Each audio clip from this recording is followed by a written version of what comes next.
Oh, g'day legends. So my little family are home. I've got Hannah asleep at the moment and the baby's asleep. So I'm actually putting together the Dave Sanders interview now. It's about an hour and a half long. Here is about a 20-minute segment for YouTube, just as a taste of what the actual interview is about, and then I'm going to put the rest of it on the Patreon. I hope you guys enjoy this. Dave Sanders is one of the legends of Australian cycling. He's coached Cadel Evans, Simon Gerrans and Baden Cook, a heap of other amazing cyclists to their peak form. And this is a bit of insight from Dave into Australian cycling and what his thoughts are on the current scene. I heard that you had a phone call from, who was it, Bradley McGee for the Rio Olympics. Tell us the story behind that. Yeah, when was that? 2 years ago. I'd been to Europe working with Simon Clark, and we were hanging on the selections and who was in and who was out. Hadn't been finalised. Clarky wanted me to stay there with him to do final preps in case he got the nod, but it hadn't been finalised. So I came home and I was out motor pacing with one of my younger guys. Can't remember who. And my phone rang in my pocket. Normally I don't stop if I'm motor pacing. I can hear it. And I stopped at a set of traffic lights. It was Bradley McGee, the national road selector, and he said, "Can you get back to Europe?" I said, "Oh, yeah, what's going down?" He said, "Well, Simon Clark, we've just given him the nod for the games because Gerro crashed in a tour and whatever." And he said, he needs a hand to get ready." I said, "Well, yep, you know me." So I finished the motor pace ride. I'm going to cut that short, and I got home about right then. I sent a message to Simon Clark. I said to Brad McGee, "Does Clarky know yet?" He said, "No, he doesn't know yet." I sent a message to Clarky. I figured it was about 6 o'clock in the morning there. "Clarky, you got a gig. Book me a flight to Europe tonight or whenever." I thought it might be the next day. Anyway, by the time I got home, about 3 or 4 in the afternoon, the message from Simon says, "Can you get on a plane at 10 o'clock tonight?" Which you might think would be easy, but I hadn't even thought about anything. I thought my partner didn't even know, which is a whole other story how she found out. But because I said I'll see her tonight, and it was 2 weeks before I saw her again. But I scurried around and got organised and got out the airport and got on the plane and whatever European things, 20-something, 18 hours. Landed early in the morning at Barcelona airport. Then it's a 3-hour bus trip up to Andorra. So it was all that day, all that night, all the next day, up to Andorra. Clarky met me, went straight to the motorcycle shop, picked up his new scooter and went and did 5 hours on the motorbike. So, yeah, that was a big day. You're lucky you bloody didn't fall off it. Oh, no, done all these things before, but that was a big day, and that's what happens in this world with all good fun. You never know what the next day will bring. Yeah. So Clarky flew you out there. That's amazing. That just goes to show how much they appreciate you. I mean, he could have got someone local to take him around. Well, he actually said to me, if I could get someone local, I would have, someone that could do the job. And, yeah, that's the way it is. And we've been working together since he was a teenager, and you need someone that you know and trust and can understand where you're at. Simon Gerrans had a similar. I saw a photo of you guys with you had bloody ice all over your helmet. It must be cold on that motorbike. Oh, it's freezing. Absolutely. That day, we were once again in Andorra, early season, March or so, pre-classics, and we're doing big days out the road. And that day, we'd been through some ice sections where I just was creeping along with both feet on the road, just sliding over the ice, trying to keep it upright. And we'd been out for about 5 hours or whatever, and hardly a word was spoken between us. And we got back to the first set of traffic lights in Andorra La Vella, and he came up beside me. I got ice and snow, just I looked like a snowman all over me, and he just started laughing. And Gary doesn't laugh a lot. And I said, what's he laughing at? He said, "Have a look at this." He said, "I've got to get a selfie of this." And I was just caked in snow and ice. I looked like a snowman.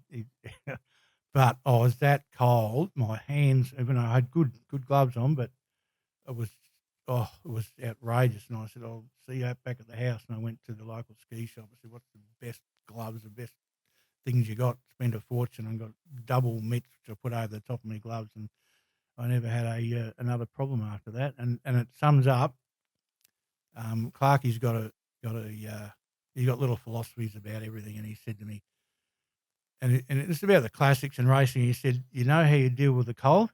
You don't get cold. Put the gear on, have the gear." And after I put the gear on, I was right. And it's the same in racing. You know, you see guys in the classics who just without the gear on and not equipped, and you just need to be equipped. You need to have the right gear on and look after your body. Yeah, yeah. I put out some questions. I told Twitter and Instagram that I was interviewing you today, so we had some people respond. Actually, Cadel Evans responded with a question, and he said, "Ask Davo about all the talent he worked with that didn't make it. A sad story, but one that needs to be told." I don't know what that means. No, I don't know if he's talking about something specific. I don't know. It's not that sad. I can name young names. It's super young talent. I'll tell a story. I don't think he'd mind. Young Zach Shaw is part of the Shaw family, the famous Shaw family, and he was probably, if not the most talented, one of the most talented. Pat Shaw's nephew, his father's brother's son. Yeah. So this is related to Pat, He's Pat Shaw Pat's from nephew, Ballarat. Pat's nephew, yeah. Yeah. And from Colac. And I won't go through the whole story, but he sort of appeared on the scene. I said, we were the good young kids around. We're looking for new next batch, and he invited him in for training, and he with our other good kids, and he blew their doors off for one sprint, then vomited. I thought, well, he's got some power. He just needs a bit of fitness, And this was, I think, December, and I said, right, what do you want to do? Where do you want to go? I want to be pursuiter. I said, well, you're not. The Nationals are in about 6 weeks. You haven't got time to develop for pursuing. How about we prepare you for the kilo? Oh, I don't want to be a sprinter. I want to do, whatever. I'm telling you now, just put your efforts into the power stuff. Cut a long story short, he won the Australian kilo title, broke the Australian record, went on and won the world junior kilo title. All right, we've got a year to prepare for pursuit. You want to be a pursuiter? Yeah, okay. Cut a long story short, the next year he won the world junior pursuit title, and then retired. Effectively, he was targeted for Rio Games tease pursuit, probably starter. Could do anything he liked. He was such a talent, And he's not riding a bike anymore. But it's what you do, So be it. They're some of the people, but it's not sad. He did what he did, and I had plenty of young guys who've did what they did at the time. We got them to the level that they wanted to be at the time, but it's a lifestyle. Maybe it's not for everybody, and you've got to give up a lot of things. That's the biggest thing. You've got to give up a lot of things. Yeah. And target. That's your life. If you're doing that, there's not room for much else, and that's not for everybody. Yeah. It's just not. So I'm not sure if Cadel's talking about anybody in particular. It's just an ongoing. It's still today, and it's same in every sport. We have super junior champions, and that's great for their development and they're at that time, but it's not their whole life. Yeah. I'll try to rattle a few of these off quickly. So Paul Jean asked, I'm sure for every one person who makes it, there must be heaps of talent who doesn't. Well, we've sort of already covered that. Really, what's it? Makes it? What's it? Riding the Tour de France? Very few people do that. Very few. But I always say to young people, if you train properly, you will get a payback. It might be whatever level. You'll get your day. You'll have your moment in the sun. Yeah. It might be club level, it might be state level, it might be national level, it might be an NRS victory. Depends what your dream is, But if you do the work, you'll get a payback. Incidentally, this isn't a question, but Baden Cook, obviously, who you've coached, green jersey winner at the Tour de France, a top man who stuck by me through thick and thin. Respect. So I just thought I'd tell you that. Yeah, I went to that 2003 Tour de France where Baden got the jersey, and it was between Cookie and Robbie McEwen. Came down really 1 point in it in the end, in the final sprint up Champs-Élysées. And the great picture with them elbow to elbow, looking as if they were first and second. They actually weren't. They were second and third. But it came down to the throw on the line, and I actually said to Cookie, I said, "You'll get this not because you're the fastest, because you're the toughest." Yeah. And it's toughness wins the green jersey, not just the quickest guy. You got to be tough and you got to be hard. Not that Robbie wasn't. I mean, he won 3 of them, Yeah. but that's just the mental side of Cookie's hard as nails. And I said, you just don't give up on this, and you just got to fight for it. Yeah. Which he did, and good on him. Who was the greatest sprinter from our? Obviously you had Cookie, you had Robbie, you had obviously mind blank. Stuart O'Grady won the green jersey. No, he didn't actually win a green jersey. He did? He ran second a couple of Oh, times. to He ran Zabel. second to Zabel. Mm. When you talk great sprinters, I think you can't go past Robbie because of the amount of races he won. I think the greatest victory I ever saw Robbie win, Tour de France stage, can't remember where, he punched at 20k to go, out the back, side of the road, hand in the air, chased. I thought, well, that's his stage done. Over and out, back through the convoy, solid chase. I think one team member dropped back, fought his way back through. Took a long time to get. Only on the peloton about 5k to go, which is when it's on. They're in the gutter. He just what he used to call surfing the peloton, snivelled his way through the bunch, come off second wheel, won the stage. That's so good, isn't it? That is greatness to me. Yeah. That's greatness. It's not just your Cipollini style with the 5-man lead out, stepping off the wheel and win the stage. That's greatness when all the chips are down and you still pull out a victory. You didn't make excuses. I punched or whatever. He pulled a rabbit out of the hat that day, and that's greatness to me. And he's gone on to be, in my mind, one of the best cycling commentators. I agree. Yeah, no, he's great. No, he's a character and he's a great asset to the sport. Yep. Next question. So my question is one. So who's asking this? Oh, Pat Shaw. This is from Pat Shaw. Patty Shaw asks, my question is one that leads from Simon Gerrans, widely regarded in cycling's inner sanctum as a rider not blessed with talent. And you touched on this earlier. How did he become the legend he is today? As I said, his talent may not be in his physiology that he was born with. His talent is something he's worked on. His tenacity, his never say die, his ability to work through great adversity, to always believe in the end result, and just create something. He was never nothing. You don't say create something out of nothing because he wasn't. I mean, he won the Australian under-23 road title, and you don't wear that without talent. But when I first saw him, as a kid, and I remember, and I said, remember our first conversation? He says, yeah. He said to me, excuse me, Mr. Sanders. I said, no one calls me Mr. Sanders. How do I make the BIS? I said, well, where do you live? He said, oh, out the back of Mansfield, Jamison. I said, well, in reality, I'm sorry, young fella, but it ain't going to happen living in Jamison. Within 2 weeks, he'd moved to Melbourne, lived at his auntie's place, and just turned up every day. He wasn't on a scholarship, but he turned up every day. He said, what do I have to do? I said, you just turn up every day, which he did. And the first glimpse I saw of him doing something, he went through all the national series races there, and he was just always there. And he'd had a couple of pretty horrific injuries off dirt bikes, motorcycles, and his legs are all wonky. Even today, you look at his knees, there's big scars down the sides of his knees from knee reconstructions. And he used to bounce on the bike and on the saddle. And how do we make him smooth? The guys didn't want to ride behind him in the bunch because he bounced up and down the bike. It was bloody, put you off. And I put him on the rollers at times.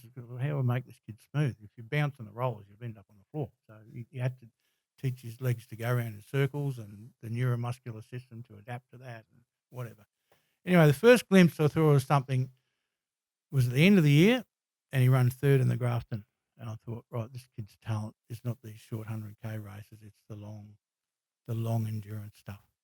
And he was only 18 or 19 then, and it took him years. Then he went away with the national under-23 team, got a gig in Europe, with them, and he still just battled for a couple of years, turned pro with a sort of lower team. That didn't work well. Came back to the amateurs in France, and that was when he stepped up. He won half a dozen races and won the national series, and then still taken years. You know, he was 30 years of age before he started winning big races. Yeah, right. And that's what people don't realise.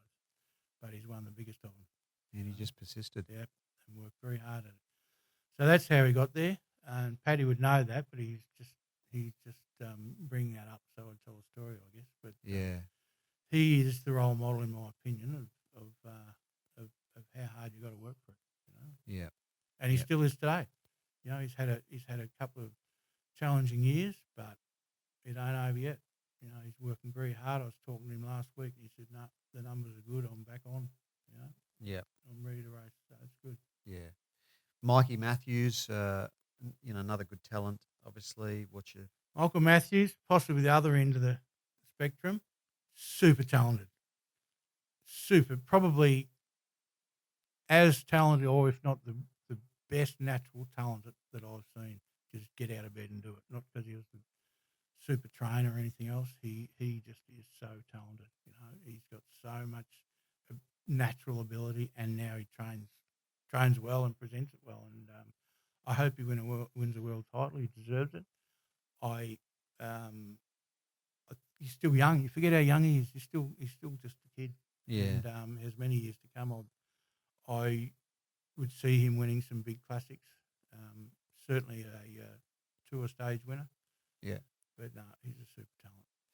I heard they had a bit of a sort of terseness between Gerro and... Oh, it just comes when you got two guys with similar abilities, and possibly the right direction of It was personality clashes and both targeting the same sort of events, and it happens at high level sport. It happens. Anyway. Yeah, I It's suppose. one of those things, you know. Competition. Yeah.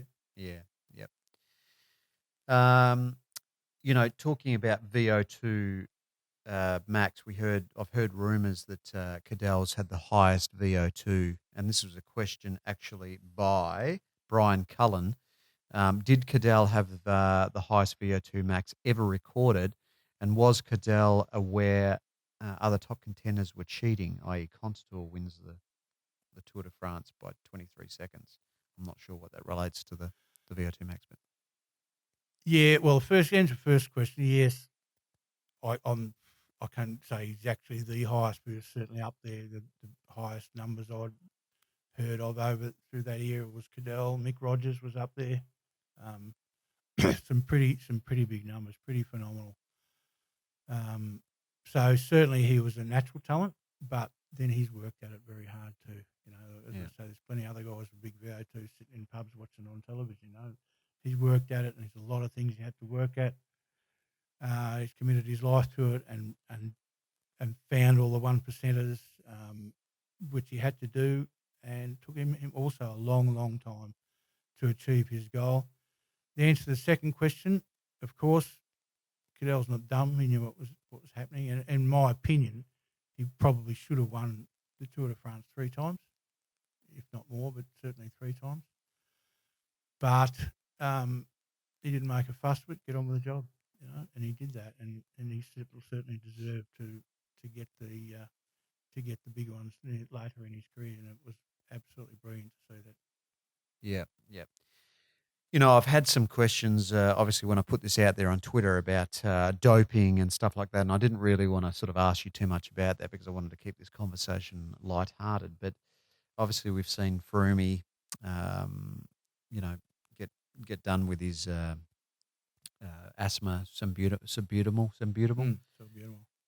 What's your thoughts on that? I mean, was there an era? They talk about the era of doping, but was there an era? What do you... The era I'd like to talk about is the era without the doping. That's now. I think before that it was forever at some level. Yeah. At some level. Not just in cycling. I think cycling gained a lot of publicity because it was the first real sport to try and do something about it. Yeah. And actually did test and publicise the test, whereas there are other sports that just sweep it under the carpet or don't test at all or pretend it doesn't happen. I think tennis is a classic example of that. No isn't comment, Your Honour. And yeah, it's ugly and it's not pretty. I don't believe there's any one specific era. I think there's the EPO era. Yeah. That had a beginning and a whatever to it. Yeah. But before that, there was all sorts of other things. But a cyclist who I absolutely admire said to me once, and I said to him when he went pro, I said, what's happening in the team? Is there any pressure or they talk about it? He said, no, they don't talk about it. They just said, you get sacked if you go positive. And he said to me, and I thought, this is the right answer. I told this to his mother. I said, this is the answer. He said, I know that if I do everything right, I can be a great cyclist and make a good living out of the sport without taking dope. He said, I probably can't be number one, but I can have a great career. And I said, that's the right answer. Yeah, that's a good attitude, isn't Absolutely, 100%. And I can say right now that in this sport you can achieve a very high level, the top end, and win classics and win Grand Tour stages and win a green jersey and whatever else without going out of bounds. 100%. That may not have been the case years ago, but I believe 100% that is certainly possible. Yeah. Yeah. Which is a good thing. My attitude towards doping, because you get the people that are on the fence that they think, yeah, everyone was doing it, so it's okay to do it. And then you have the other people vehemently against it. My philosophy is you have a lot of these people that we don't even know their names who never doped. They were mid-pack riders. They even say that Armstrong was a mid-pack rider. And so I feel as though the people that doped heavily were robbing people of careers. Yeah, sure. What I was going to say. Yep. Happened in a lot of sports. Yeah. So be it. It's not just cycling, is it? It's not just cycling. But we have an era now where you can do it without and work hard and do everything right and have a great career. 100%. Yeah. That's all I can say. We can't do anything about the past. Yeah. We cannot. We don't need to. Do you have any thoughts on the Chris Froome situation? Only what I've read. It's sad. It's really sad. It's sad for cycling. It's sad for cycling. It's sad for Chris Froome, which because he is hard worker. I've met him several times. A hell of a nice guy, amazing athlete. I think it's been very poorly managed. I doubt whether he himself, did whatever he did. Very poorly managed, and it's not good for anybody. Poorly managed in what sense? By the UCI or by his team? By his team, I would think. But then I can't really comment on that because I don't know. Yeah. It's messy now. It needs to be cleared up one way or the other. Yeah. How were you with? I remember sitting in the living room when Lance Armstrong came out and said he was doping on that Oprah interview. And I almost cried. I mean, I'm so passionate about cycling and naive. And naivety isn't such a bad thing either. But at the time, I was probably the only person in the world that didn't know what was going on. Possibly. I was devastated. How were you? Did you sort of... It was pretty common knowledge. Was it? Yeah. Common knowledge. So be it. Whatever. Glad that in some ways came to an end and put a cap on that. Wasn't good for the sport, wasn't good for anybody, but it had to have a cap put on it some way or another. It was tragic. Yeah. Yep. Dave, an absolute pleasure to have you in my living room and chatting about something that I'm madly passionate about, and I know you are, cycling and the future of cycling in Australia. And it'll be good to have you come back sometime. Yeah, sure. Just when I'm in town, give me a hoy and I'll come and tell some yarns if you like. We like the yarns. We definitely like the yarns. So you're off to China after this? China next week for a training camp with the Conti team, and then I'm home for a week, and I'm back to DS to Langkawi. I'm home for another couple of weeks, and I'm back in Italy and then Belgium with the Conti team again, and then possibly after that a training camp with the Pro Tour team. and then whatever, a fair bit of Asian stuff later in the year. Any stuff with the green edge? Yeah, the last year I ran a training camp while Tour de France was on for all the non-Tour de France guys preparing for Vuelta and the late season events to try and almost replicate Tour de France as a training block up at altitude in Andorra, which was a great experience. They're great guys. And something that people on the outside need to realise, these Pro Tour guys are just normal blokes and they're good guys and they work hard and they're just normal people with a good sense of humour and it's not an easy life. They work very hard at it. And even I lived it my whole life, still shake my head at the work they do and how they get through it. It's just, it's hardcore. And that's why it's not for everybody. Very few people could live the lives these people do. The general public would think, oh, God, I'd love to not work my day job and be a pro cyclist. But I think that most people are actually clueless to how hard a job Give it them is. a couple of weeks at it, and I think a lot of them will be back behind the desk. Yeah, it's hardcore. Yeah. Absolutely hardcore. Yeah. Dave, thanks for coming in and all the best for the European season. Thank you very much. All good.